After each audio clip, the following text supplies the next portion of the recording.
Hello student, मैं रवि प्रकाश शुक्ल, आपका शिक्षक गाइड। जैसे कि हम लोग आजकल इस वैश्विक महामारी के चलते ऑनलाइन शिक्षण प्राप्त कर रहे हैं। यह जो शिक्षण की प्रक्रिया चल रही है इंटरनेट के माध्यम से, तो हम लोग सामान्य हिंदी व्याकरण पढ़ रहे हैं और हमने पिछले वीडियो में भाषा लिपि इसके इत्यादि के बारे में जाना। उसके बाद वर्ण विचार के बाद शब्द विचार, और आज का जो मुख्य विषय है वह है संधि। संधि क्या होता है? संधि हिंदी व्याकरण का एक मुख्य अंग है, जो कि आप मैट्रिक, इंटर या किसी भी बोर्ड से करते हैं, UP board, Bihar board, CBSE board, चाहे किसी भी बोर्ड से हो, या सीटेट, टेट, जो भी वनडे एग्जाम्स हो, सब में हिंदी व्याकरण में संधि से एक आध दो चार क्वेश्चन जरूर आता ही है। इसलिए संधि हिंदी व्याकरण का एक मुख्य अंग माना जाता है। तो सबसे पहले हम विचार करेंगे संधि होता क्या है, किसी चीज का परिभाषा, उसके बारे में मुख्य कि वह है क्या, क्या, क्यों, कैसे। तीन चीज ही किसी विषय के लिए मुख्य होता है: क्या, क्यों और कैसे। क्या है, क्यों है और कैसे होता है। तो हम लोग संधि के बारे में सेम वही चीज है कि संधि क्या होता है। तो सबसे पहले हमने संधि का परिभाषा दिया कि किन्हीं दो समीपवर्ती वर्णों के मेल से जो विकार उत्पन्न होता है उन्हें संधि कहते हैं। तो दो समीपवर्ती वर्ण, यहाँ पे एक शब्द का प्रयोग होगा कि दो समीपवर्ती वर्ण।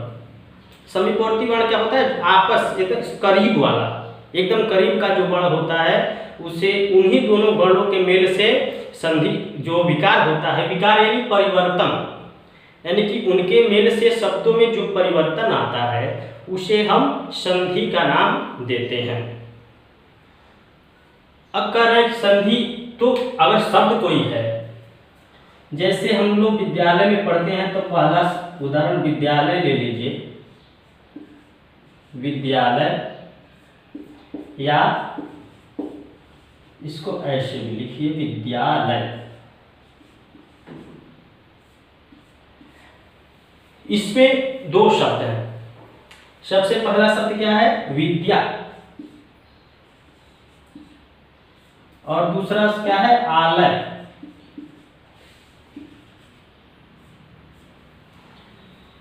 तो इसमें एक और चीज होता है, इसको आप लोग नोट्स बनाते चलेंगे तो आपके लिए बहुत अच्छा होगा। अभी के लिए या बाद में आप हाई स्कूल इंटर करेंगे उसकी समय के लिए, या बाद में एग्जाम्स देंगे, टेट, सीटेट या जो भी एग्जाम्स दोगे जिसमें भाषा के रूप में हिंदी होगा, उसमें आपको यह बहुत ही उपयोगी सिद्ध होगा। तो आप लोग इसको लिखते चलेंगे, एक अच्छा नोट्स बनाते चलेंगे। तो हम थे विद्या धन आलय। विद्या मतलब विद्या हो, जो शिक्षा हम ग्रहण करते हैं उसको विद्या कहा जाता है। आलय मतलब होता है घर, यानी जो विद्या का घर होता है, जहाँ पे विद्या की अधिकता होती है, विद्या का जहाँ पे घर होता है, उसी को कहते हैं विद्यालय। अब संधि में ये तो हो गया कि दो समीपवर्ती वर्णों के मेल से जो विकार उत्पन्न होता है, जो परिवर्तन होता है, उसे संधि कहते हैं। तो कह रहा है कि कौन से वर्ण का होगा? ये भी वर्ण ही है, ये भी वर्ण है, ये तीनों वर्ण है, तो इसमें से कौन से वर्ण का होगा? तो कहते हैं कि जो पहला शब्द होगा, पहला शब्द का, पहले शब्द का अंतिम वर्ण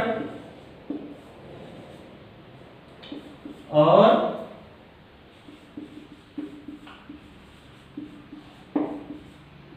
दूसरे शब्द का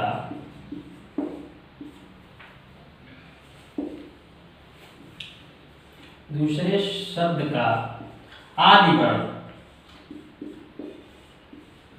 आदि मतलब पहला।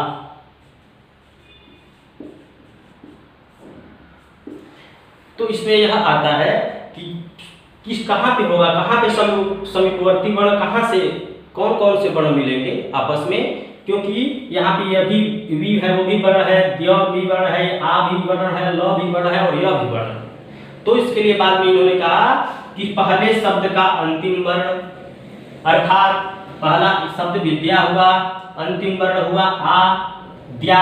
दिया में क्या लगा हुआ है? आ लगा हुआ है। और उसके बाद इन्होंने कहा कि दूसरे शब्द का आदि वर्ण अर्थात दूसरे शब्द का पहला वर्ण, दूसरे शब्द का पहला वर्ण यहाँ पे भी आ है और दोनों मिलकर के आ ही रह जाएगा और आगे इसमें बन जाएगा। यहाँ पे बचा है केवल विद्या आधा आ अलय, जब सबको जोड़ेंगे तो बन जाएगा विद्यालय।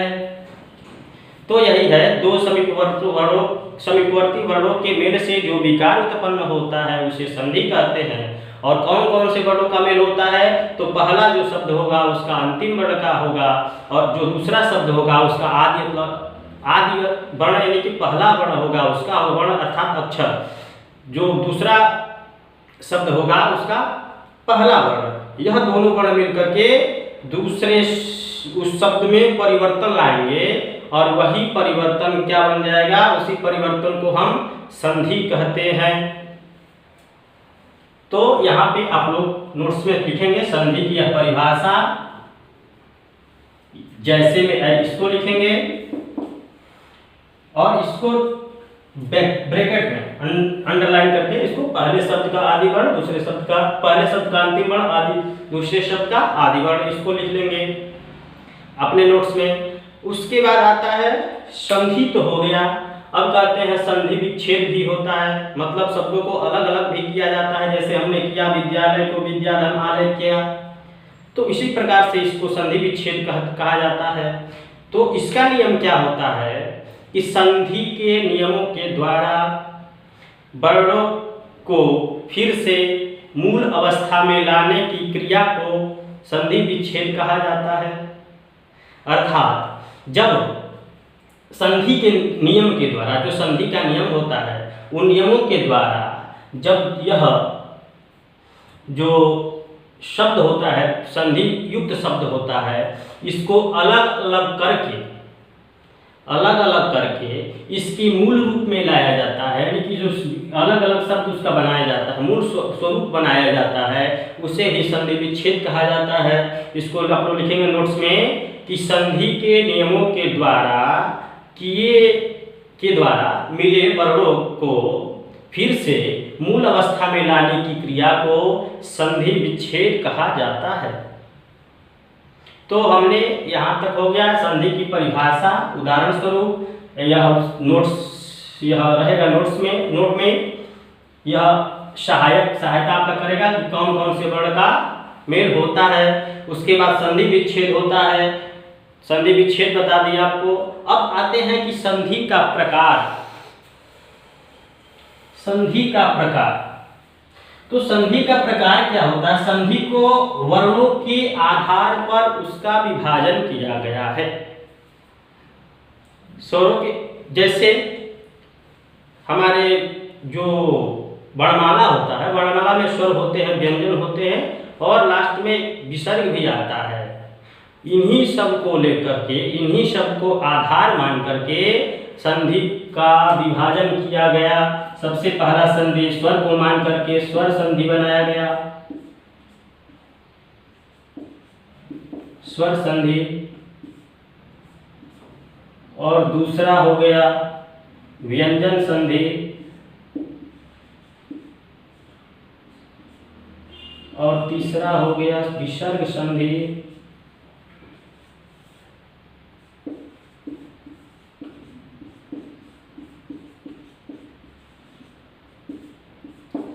तो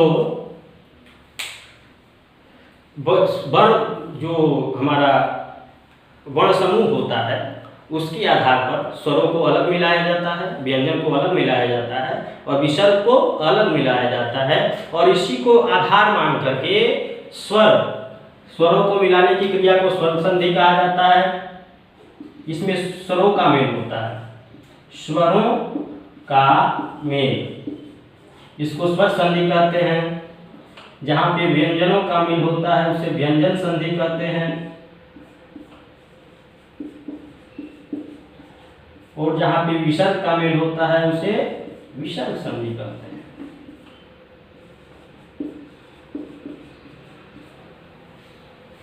तो स्वरों का मेल होता है उसे स्वर संधि, विसर्ग जहाँ पे व्यंजन का मेल होता है उसे व्यंजन संधि और जहाँ पे विसर्ग का मेल होता है उसे विसर्ग संधि कहा जाता है। अब इसमें सबसे पहला हमारा आता है स्वर संधि। तो इन दोनों को हम हटाएंगे और सबसे पहले जानेंगे स्वर संधि। तो हम अपने नोट्स में आप लिखेंगे क्या, स्वर संधि 3 प्रकार की होती है। पहला स्वर संधि, दूसरा व्यंजन संधि और तीसरा विसर्ग संधि। पुनः आगे आएंगे और हेडिंग डालेंगे नंबर 1 स्वर संधि, और तब इसको समझेंगे, इसको लिखेंगे स्वर संधि क्या होता है। कहते हैं कि स्वर के बाद स्वर, अर्थात यहाँ पे स्वर के बाद स्वर आए, अर्थात दूसरे तरीके से लिखेंगे, अर्थात 2 स्वरों के मेल से जो परिवर्तन होता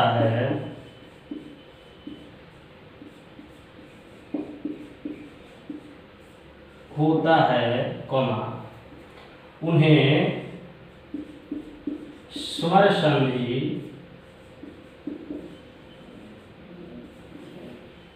कहते हैं।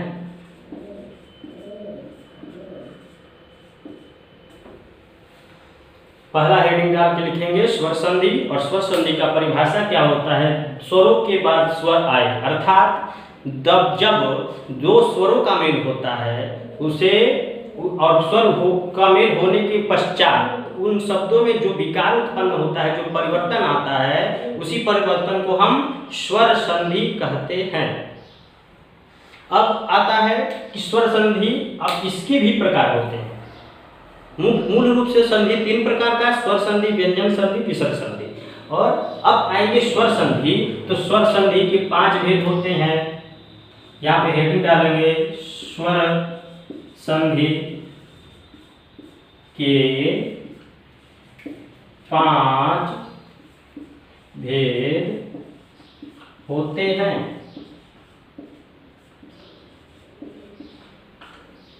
स्वर संधि के 5 भेद होते हैं। तो सबसे पहले आता है नंबर 1 दीर्घ संधि,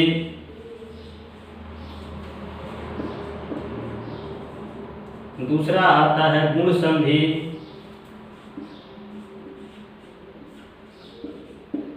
तीसरा आता है वृद्धि संधि, वृद्धि,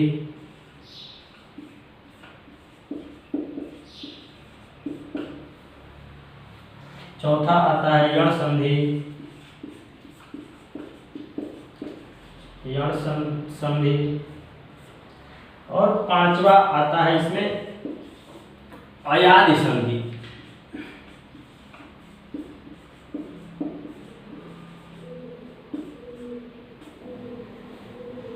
यह स्वर संधि के प्रकार होते हैं। स्वर संधि 5 प्रकार का होता है। सबसे पहले होता है दीर्घ संधि, दूसरा होता है गुण संधि, तीसरा होता है वृद्धि संधि, और चौथा होता है यण संधि, और 5वां सबसे लास्ट में होता है, उसे कहते हैं अयादि संधि। तो ऊपर से सब कंटेंट की आपका जो क्लियर हो गया। सबसे पहले संधि की परिभाषा, उसमें संधि का वर्णों का मेल किस प्रकार, कौन से वर्णों का मेल होता है। उसके बाद उदाहरण एक दे देंगे, कोई भी विद्यालय, देवालय, इसे जो भी आए, जगन्नाथ, जगद्दलनाथ, ऐसे आता है जो भी, तो उसका उदाहरण देंगे। तत्पश्चात हम लिखेंगे संधि 3 प्रकार की होती है, या संधि के विच्छेद पहले डालेंगे कि जो संधि के नियमों के द्वारा शब्दों को मूल रूप में लाने की क्रिया को संधि विच्छेद कहा जाता है। तत्पश्चात उसके बाद हम डालेंगे संधि 3 प्रकार की होती है, स्वर संधि, व्यंजन संधि और विसर्ग संधि। और फिर विसर्ग संधि का परिभाषा क्या होगा, स्वरों के बाद स्वर आए, अर्थात 2 स्वरों के मेल से जो विकार उत्पन्न होता है, शब्दों में जो परिवर्तन होता है, उसे स्वर संधि कहते हैं। स्वर संधि 5 प्रकार की होती है। पहला होता है दीर्घ संधि, दूसरा गुण संधि, तीसरा वृद्धि संधि। चौथा यण संधि और पांचवा होता है अयादि संधि। तो हमने इतना जाना। अब एक सामान्य नोट में लिखिएगा कि किस प्रकार से संधि किन किन वर्णों को कौन कौन सी संधि होती है। एकदम साधारण तरीके से सामान्य तरीके से देखिए कि सबसे पहले अ के बाद आ आता है, वर्ण ई आता है, ई दोनों आता है और दोनों उ आता है। तो इनको क्या होता है, इनको सबसे पहले दीर्घ संधि होता है। यानी पहले में आ ई, शुरू से देखिए स्वर और आ ई उ आता है, उसी क्रम से इसको लगाते जाइए कि आ ई उ, यानी पहले का जो 3 वर्ण होता है इसको दीर्घ संधि होता है। मतलब जहाँ पे 3 वर्णों के मेल में यह आता है उन्हें उसी में दीर्घ संधि होता है। बहुत साधारण तरीके से आपको समझाएंगे। उसके बाद आ ई उ को छोड़ दीजिए। इसके बाद क्या आता है, तो अ यहां ले लीजिए, ए ले लीजिए और ओ ले लीजिए, क्योंकि उ के बाद हमारे हिंदी में स्वर कोई दूसरा नहीं होता, उसके बाद ए स्वर आता है। तो यहाँ पे अ ले लेंगे और ए ओ, इसको हम क्या कर देंगे, गुण संधि कर देंगे। यह गुण संधि, यह जहाँ पे जिसमें परिवर्तन होने में ए आ जाए या ओ आ जाए वहां पे गुण संधि होता है। अब देखिए ए के बाद क्या बच गया, आय बच गया, और ओ के बाद क्या बच गया, ओ बच गया। तो इसमें क्या आ जाएगा तीसरा संधि, यही होता है वृद्धि संधि। वृद्धि संधि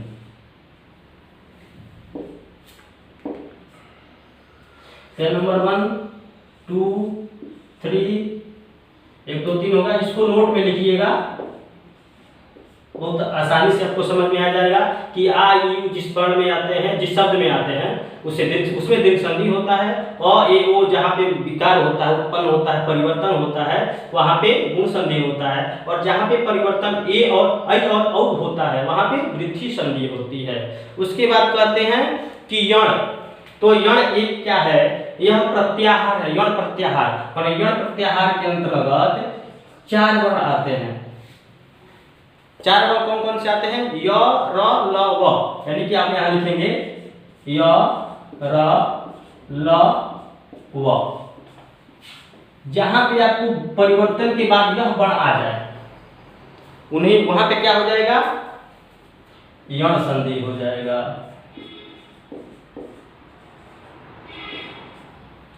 और पांचवा संधि का नाम है अयादि संधि। अयादि संधि का अर्थ होता है अय आय अब और आव। जहां पे परिवर्तन के बाद यह वर्ण आने लगते हैं उसको कहते हैं अयादि संधि।